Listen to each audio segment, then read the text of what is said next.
mind.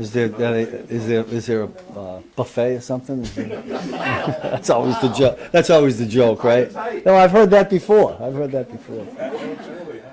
So it's been a while. Been 2 weeks. It's good to be back at it, guys. We've had yesterday and then the walkthrough this morning. So it's nice when they came back in the building on Tuesday because it's not the same being a football coach without any players. So it's good. With that, I'll just open it up. I know you're so forward thinking, but I guess back to the Bills game, what were some of the problems, especially at the second level? Yeah, the tight end was an issue. It was the first one on the touchdown. We decided to take somebody else away. He found the single coverage, and in hindsight, I'd do something differently on that one. I'm not going to talk about that right now, but so there was one, and the big long one to the tight end was just a missed technique that can easily be cleaned up, that we've done 100 times. And so, you get those 2 or 3 explosive pass plays that kind of put you behind the 8 ball and got them down in the red zone. We didn't play very good in the red zone, but all of them were really tight. And so we've talked a lot about that, and it was a little disappointing. We didn't feel like, we were all saying this in the locker room, we just didn't feel like we played our best football. We thought if we had, I think we had a decent chance to win the game, but we didn't. They played better. Steve, when you sort of did your self-scout audit, or however you want to call it, last week, how much was it skewed by your feelings about the Bills game versus your overall view of where you are? What's your sort of biggest takeaway, I guess? That's a really good way to put it. We looked at obviously all 9 games and kind of put it all together, but it didn't feel great in the last one. We were feeling pretty good about, I guess, the previous games there. But, all in all, I don't think we've played our best football. I'd like to think we haven't.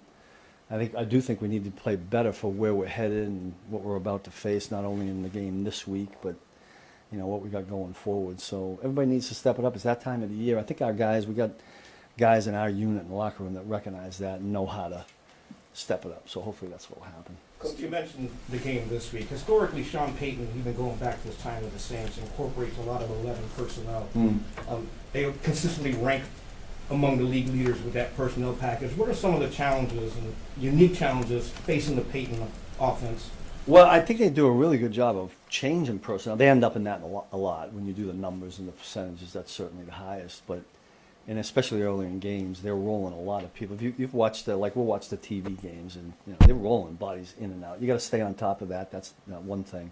One thing we have a little bit that we feel a little bit good about is we see 11 personnel from April.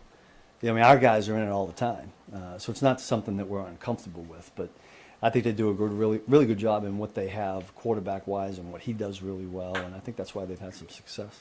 Steve, what have you seen from Bo Nix this year compared to last year? Yeah, listen, so he's got a year under his belt. He looks like he has full command of what to do at the line of scrimmage. You could see that last year as the year went on. He got better and better at that. I think their coaches obviously have confidence in him now with changing plays. And he's another athletic quarterback. Those guys are always a little bit of a headache because even when you're right in what you're doing, he can make you look bad by making you miss. Steve, you played Noah Williams quite a bit, Elijah Trent. Was that matchup dictator? Yeah, last week you're talking about? Yeah, it was a little bit more. Their slot play was pretty good. So, and I think we talked about this before. Every week's going to be a little bit different. We'll see where we're at this week as well. I know it's the other side of the ball, but Harrison from Buffalo was talking about Xavier Tippin, what he was doing. I'm just curious how often you run into where you or someone on your side of the ball can find something. Yeah, I can see that. Yeah. We're always looking for it. The best place to get a lot of that stuff is off the TV copies, the broadcast, especially verbal things. I don't know what it was. I don't know what they were talking about there. I don't know if anybody ever discovered it, but listen, our guys, like the back end guys, are always studying wide out stances. How they align. There's the width alignment, how close are they to the numbers, et cetera, et cetera. And if you can find something to hang your hat on, you do. It's not always easy to do because I think coaches are smart enough to change it up, but I don't know whether they had worked or not. I'm not privy to. I'd heard that, but I don't even know what it was, so I'll let you guys figure it out. Since you have a pretty good pattern of about this time of year and later really getting better and better as you go, I'm sure it's a vast topic, but I mean, what do you attribute that to? That generally speaking, you guys have been able to peak defensively Yeah, in the last months. we have been able to do that. I hope that continues because we do need to get better. I give all the credit to the assistant coaches and the players. I mean, you got to have coaches that feed it and keep working at it, which our guys do, and then you got to have cerebral players that embrace it, want to get better. We got a lot of guys that, you know, we always talk about chasing improvement, and that's what our guys do. Not every team has that, I don't think, but we're blessed that we got guys that think that way. Do you feel like it gives you more flexibility earlier, Yeah. that you know you're working towards that as opposed to it's all immediate? Yeah, I mean, as the season goes, we try to add because we feel like we can with our guys, and I think you can only do that if you got trust in the guys who are going to pick it up and do it. So there is part of that. We'll go last three. Todd, go ahead. Coach, you guys generally even keel, big game, little game, whatever. I mean, they're all the same. That's Andy's way. But does this feel like a little different than what you've kind of had the last several years? You generally haven't been the team chasing someone at this point of the season. You know, it's funny. I get exactly what you're saying, and I guess if I don't do it a lot. Like I'm not one that looks around the league that much.